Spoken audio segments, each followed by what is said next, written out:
नमस्कार, वेलकम, सत श्री अकाल, वणक्कम। हम बात कर रहे थे मैच से पहले के प्री मैच शो में किस तरह से दिल्ली बनाम चेन्नई का ये मुकाबला एक मैच ना होकर एक फलसफा होने वाला है, एक फिलॉसफी होने वाली है, जिसमें दिल्ली कैपिटल्स के सामने चुनौती ये रहने वाली थी कि वो पिछले साल की फॉर्म को जारी रख पाते हैं या नहीं। और चेन्नई सुपर किंग्स के सामने ये चुनौती होने वाली थी कि पिछले आईपीएल के खराब प्रदर्शन को भूलकर वो उससे उबर पाते हैं या नहीं। लेकिन हुआ वही जो शायद दिल्ली वाले चाहते थे।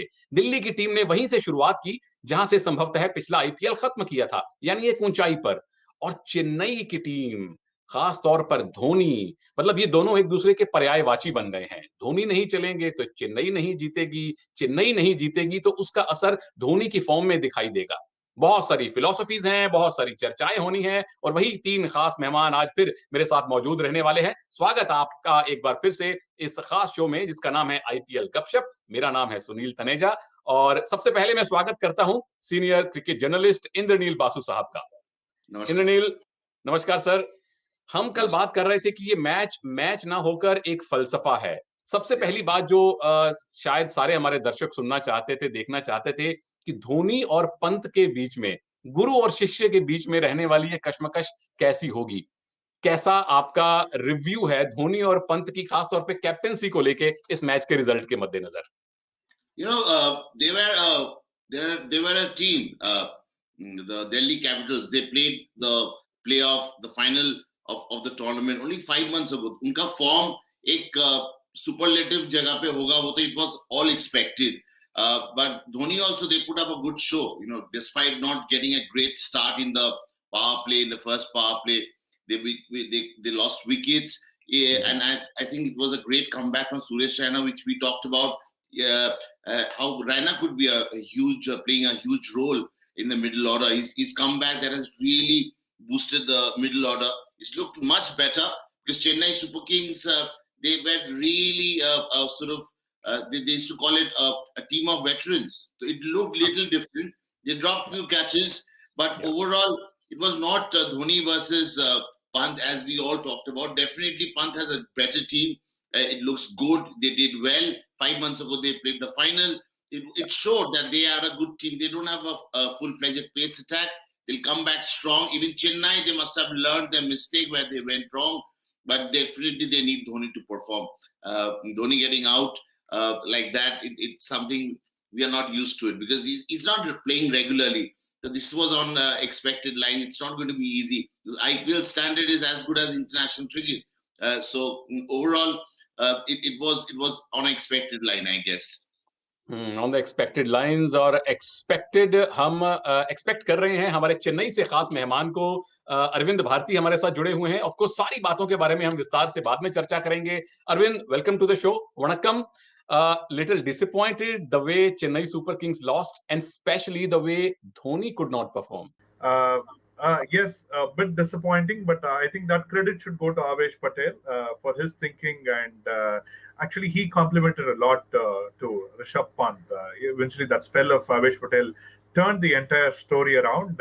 But from a Dhoni fan perspective, from a CSK fan perspective, I don't think Dhoni would give it much of a thought because it's still he lost his wicket in the second ball. So if he had got settled, created a momentum, then lost it, then I think he would have thought about it. But eventually, after that collapse, the team went back well. So if you had looked at what we were at the 16th over, I think 170 was still a very tough total, but 188 was still able to be a very competitive total that we brought back. I was expecting a 200. If we had done well in the 20th over, 18th over, I think we would have done much better. As Mr. Basu had referred, the first 6 overs, I think we'll have to change the way that we are playing the first 6 overs. Plenty of things to be changed, plenty of things to be discussed. लेकिन अब चेन्नई की बात सुन ली तो दिल्ली की बात सुननी भी जरूरी है। आमतौर पर हम जब कुछ अच्छा करते हैं या करने वाले होते हैं तो मुंह मीठा करते हैं, लेकिन जो दिल्ली वाले होते हैं वो अच्छा करने के बाद मुंह नमकीन करते हैं, छोले भटूरे की पार्टी करते हैं। Chetan Narula joining us from Delhi, is a hardcore Delhi Capitals fan and a senior sports journalist.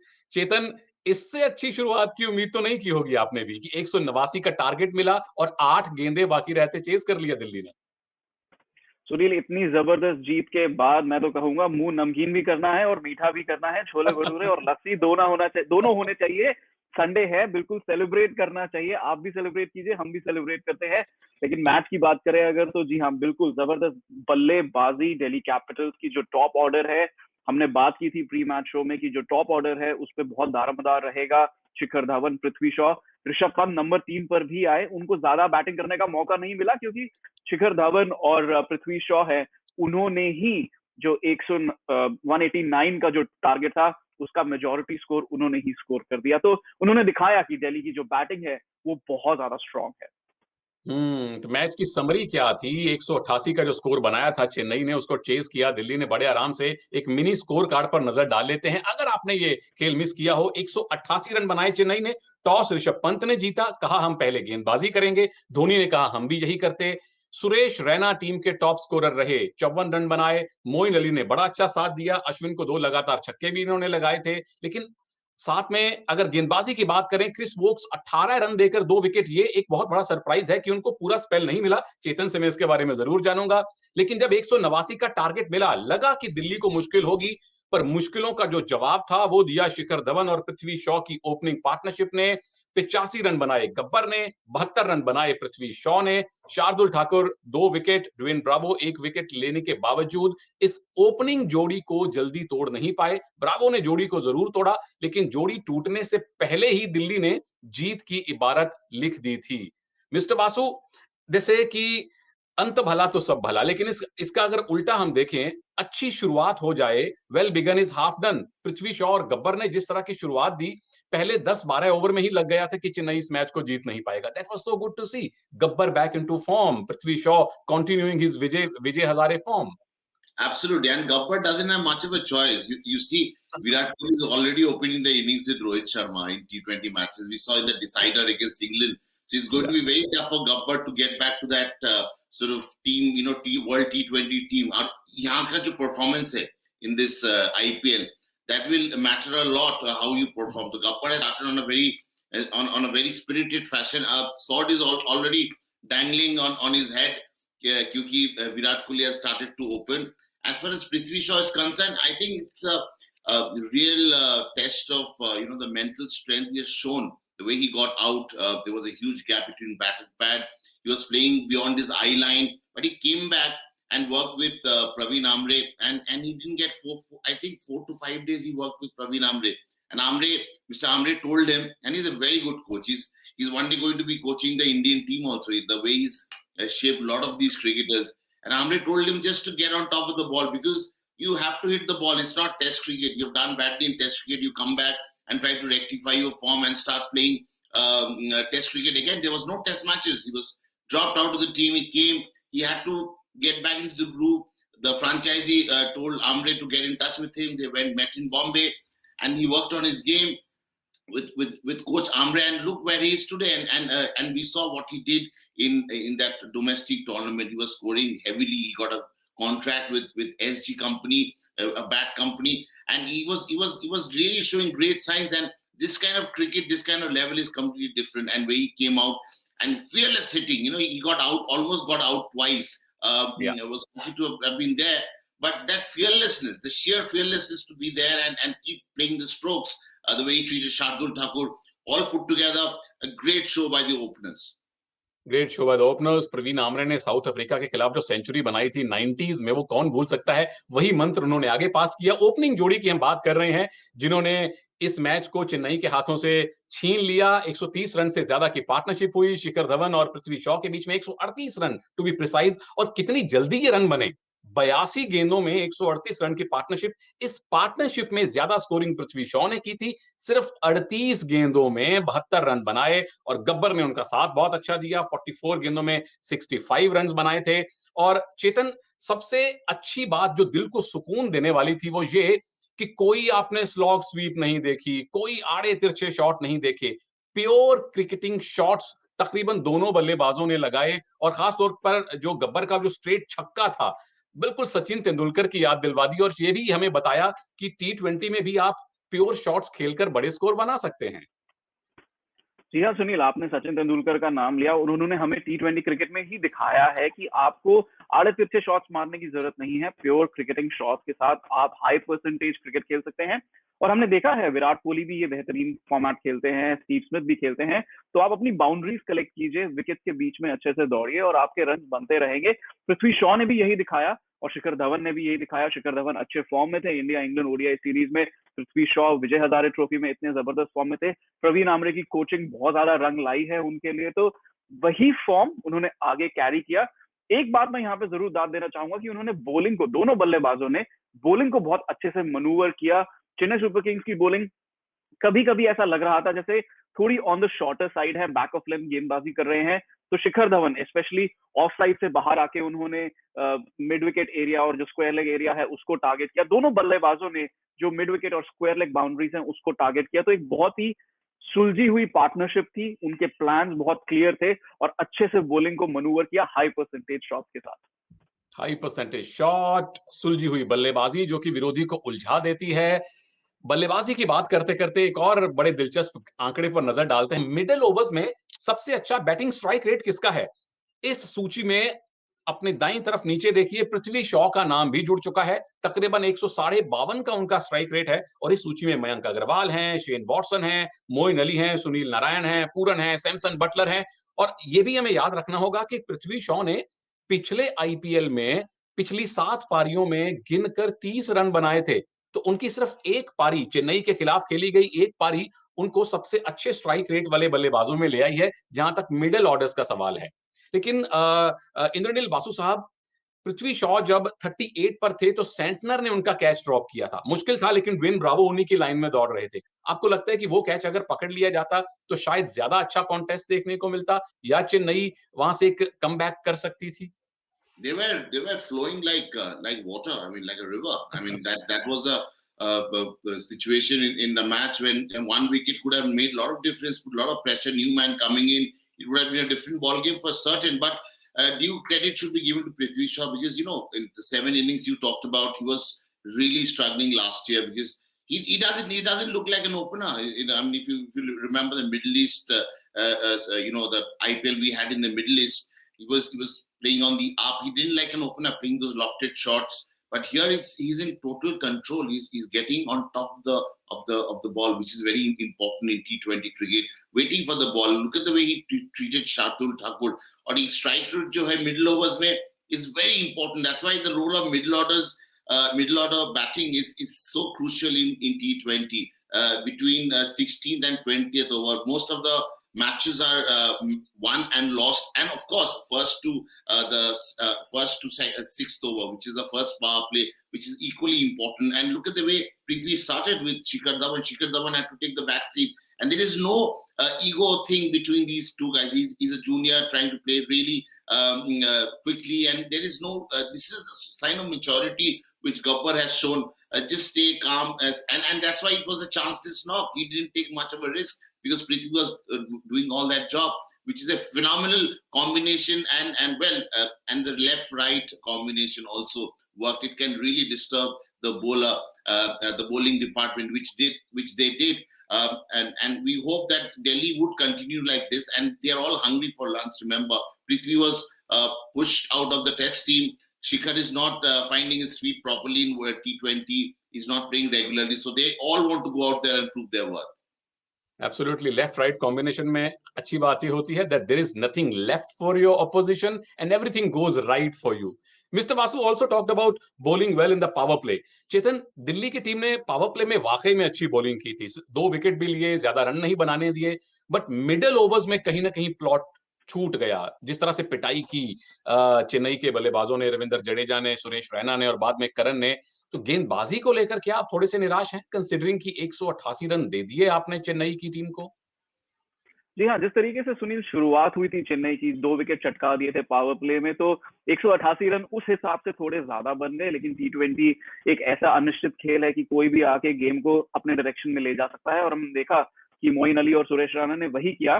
ज्यादा डिसअपॉइंटमेंट नहीं होनी चाहिए दिल्ली कैपिटल्स को, क्योंकि हमें ये याद रखना होगा कि ये इनका फर्स्ट चॉइस अटैक नहीं है। 3 मेन गेंदबाज जो हैं वो इस मैच में नहीं खेले, अक्षर पटेल, एंड्रिक नोकिया और कगिसो रबाडा। तो हाँ, जो चेन्नई के बल्लेबाज हैं, उन्होंने अश्विन और टॉम करन को मिडिल ओवर्स में अटैक किया।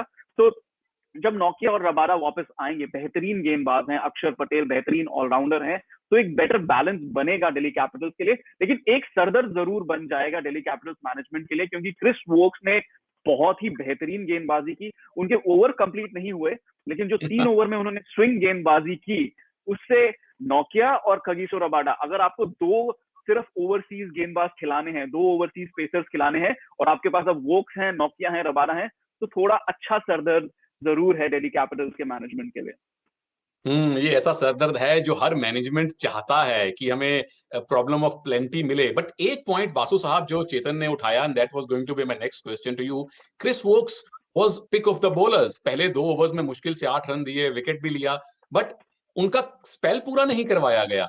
उनको जो 3rd ओवर मिला, that was the last over of that innings. So Rishabh Pant नए कैप्टन हैं, क्या थोड़े ग्रेस मार्क्स आप देंगे उनको कि थोड़ी चूक हो गई, अपने मेन बॉलर से पूरा स्पेल नहीं पूरा करवा पाए वो? It's a calculation, miscalculation. It happens. It can happen to any, and he's captaining an IPL team for the first time. He's done it before with Delhi Ranji Trophy team.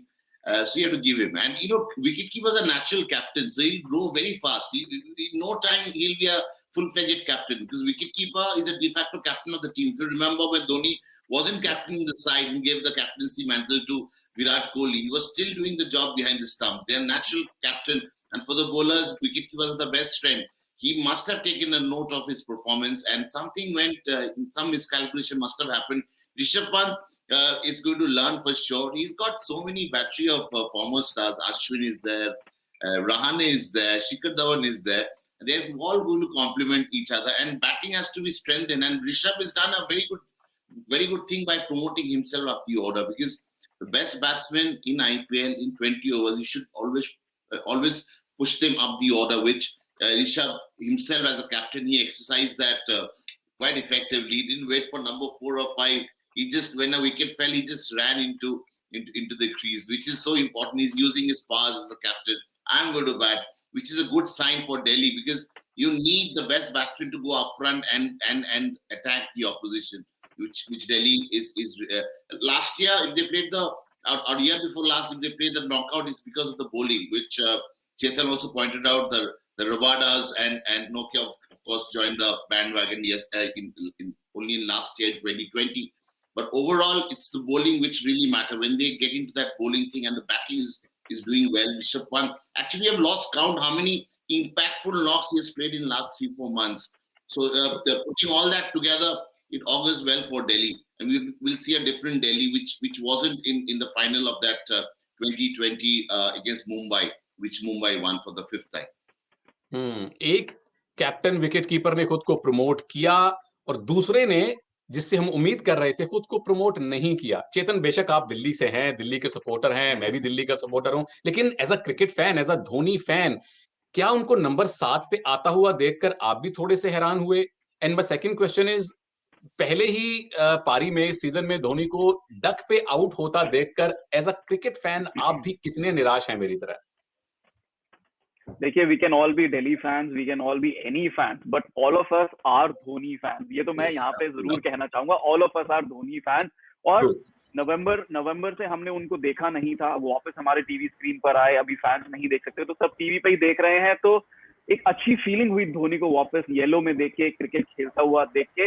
हाँ, निराशा जरूर हुई कि वो डक पे out हुए। एक ये थोड़ा टफ होता है बैट्समैन को आते ही तेज तरार रन बनाना, तो और आवेश खान की गेंद भी अच्छी थी, उन्होंने काफी आउटसाइड था, तो उन्होंने उसको कट करने की कोशिश की, played it on his stumps, तो टफ होता है। हाँ, ये मैं जरूर कहूंगा कि काफी नीचे बैटिंग कर रहे हैं। चेन्नई का जो बैटिंग ऑर्डर है, कोई बैलेंस नहीं दिख रहा है उस बैटिंग ऑर्डर में। धोनी, रैना को थोड़ा ऊपर आना चाहिए, लेकिन ये शायद चेन्नई के फैन ज्यादा बेटर बता पाएंगे। चेन्नई के फैन हमारे साथ फिर जुड़ चुके हैं। Arvind Bharti, welcome back. Thala was disappointing, but Chinna Thala was not. Suresh Raina, ऐसा लग रहा था कि जो एक आईपीएल मिस किया उसकी कमी पूरी करना चाहते हैं, and so was Ravinder Jadeja. दोनों लेफ्टीज ने, इनफैक्ट उसके बाद जो तीसरे लेफ्टी आए, Sam Curran, all were in good form. तो something to cheer about for the Chennai fans, Arvind. A lot to cheer about for the Chennai fans. Eventually, Chinnathala missed the 13th edition of IPL.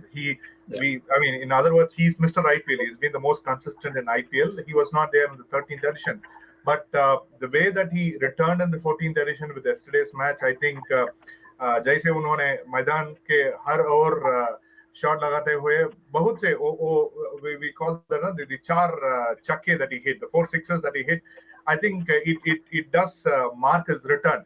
What I enjoyed the best yesterday is also about the way that Sam Curran took on his brother, right? So the way that he took on that over, especially the 19th over that they went on, I think that was an amazing play to watch that Sam Curran had gotten. If Dhawan had not taken that catch the way that he did, right, of Ambati Rayudu, I think Ambati Rayudu would have got a bit of another 40 plus. I think that credit goes to Dhawan. If Dhawan had not done that, I think Rayudu would have done a great. Moeen Ali, especially again, that went back to Dhawan as a catch, but Moeen Ali did his best yesterday. That's a plus point. As I was referring yesterday, Moeen Ali did his part both as a bowler and as a batsman. I think that's a very good plus point to take. Again, what we could have possibly concentrated on is between that the death overs that the last play, the power play that came on, and the first power play, the first 6 overs and the last 3 overs, I would say. If 18th over and 20th over would have got better, then 200 would have been an easy thing. But as I said, there are always positives to take from a game. It's a game. Well played from the DC team, and whomsoever played the better game that day, they won. Absolutely, specially जो Tom Curran और Sam Curran आप बात कर रहे हैं, मुझे हमारी Hindi film दीवार की याद आ गई। 2 भाई एक दूसरे से भिड़ रहे हैं, that was so good to see. लेकिन एक बात जो हम सारे दर्शकों को पहले भी बता रहे थे, आप अब भी दोबारा बताना चाहते हैं कि कोरोना अभी खत्म नहीं हुआ है। आईपीएल शुरू हो चुका है, ये अच्छी बात है, लेकिन कोरोना अभी खत्म नहीं हुआ है। जो लोग एलिजिबल हैं, प्लीज वैक्सीन लगवाइए, हमेशा मास्क पहनकर रखिए, हमेशा अपने हाथ धोते रहिए, नहीं धो सकते तो सैनिटाइज कीजिए और कम से कम 2 गज की दूरी जरूर बनाकर रखिए और आईपीएल के हर मैच का मजा लेते रहिए। आईपीएल से जुड़े हुए कुछ बड़े खास दिलचस्प पहलू हैं, कुछ बेहतरीन ट्रिवियाज हमने आपके लिए खोज कर निकाले हैं, उन पर भी एक नजर डाल लेते हैं जाते जाते। धोनी जो डक पर आउट हुए हैं 108 इनिंग्स के बाद, अगर टी20 मैचेस की बात करें, धोनी डक पर आउट हुए हैं, यानी वो जल्दी जल्दी शून्य पर आउट होते नहीं हैं। और ये सिर्फ चौथी बार हुआ है कि धोनी आईपीएल में बिना खाता खोले आउट हुए हैं। अंतिम बार 2015 में हुए थे, तो 6 साल बाद धोनी को ये डक मिला है, जो कि एक अच्छी बात है, वो जल्दी आउट नहीं होते।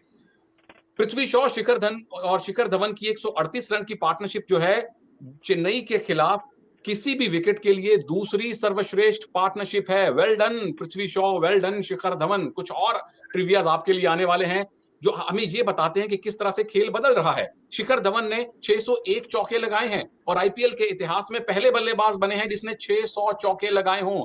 और ये 39वीं हाफ सेंचुरी थी सुरेश रैना की, जो कि तीसरे सबसे ज्यादा हाफ सेंचुरीज बनाने वाले ज्वाइंट 3rd स्पॉट पे आ चुके हैं। अंतिम स्टैट देख लें कि आखिरी बार जब चेन्नई ने अपना पहला मैच हारा था आईपीएल में, वो था 2013 में, जब मुंबई इंडियंस ने उनको हराया था। तब मुंबई ने हराया, अब दिल्ली ने हराया। महानगरों की टक्कर में चेन्नई थोड़ा सा फीका पड़ता हुआ दिखाई दिया है, लेकिन जैसे अरविंद ने कहा, ये तो सिर्फ आगाज है, ये तो सिर्फ शुरुआत है, भी बहुत सारी क्रिकेट खेली जानी बाकी है और हमारे लिए समय बाकी नहीं है इस शो पर। चेतन नरूला, इंद्रनील बासु साहब, अरविंद भारती साहब, बहुत बहुत शुक्रिया ज्वाइन करने के लिए आईपीएल गपशप में।